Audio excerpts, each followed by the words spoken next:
ينشأ في الكويت بعد البنك البريطاني. ماله مال المسجد يعني؟ لا أنا أقول لك مربوط في المسجد، هذا مربوط بالمسجد، هذا البنك الوطني. السلام ورحمة الله وبركاته. هذا بنك برقان، بنك برقان. شوفوا كم ارتفاعه البناء. شوف كم ارتفاعه. هذا بنك برقان. هذه سوق البورصة، سوق الأسهم، هذه حيث عواطف البشر هنا. أنا عايز أتكلم عن المسجد. أنت استنى علي بس، صبرك علي يا رجل، استنى علي. هذا هو سوق البورصة، حيث العواطف، عواطف الناس ترفع وتنزل، متعلقة بالمال، المال. وهناك البنك التجاري، ثم بنك برقان، ثم بنك. يا عم الحاج دي مش دعاية عن البنوك.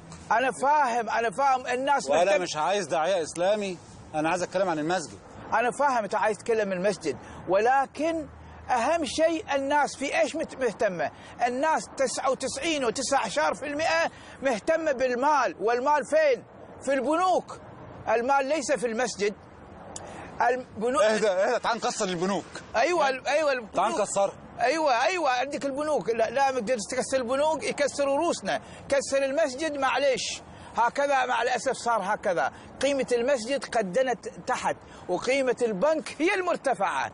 انظر يعني ارتفاع المسجد، وانظر ارتفاع البنوك. البنك هتودينا في داهيه. لا ما فيش داهيه ولا حاجه ولا شيء. المال حلل كل غير محلل، المال حلل كل غير محلل، حتى زواج الشيب بالأبكار. مال، فلوس.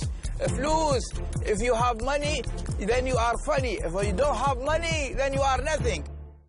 ولا تنسى المسجد الذي في قلبك. الحمد لله. دائما خله نشيط وخله منور، لأن هذا هو المهم. هذا هو المهم. انت راجل جميل. نفس عصام سودت عصامة فعلمته الكر والأقدام.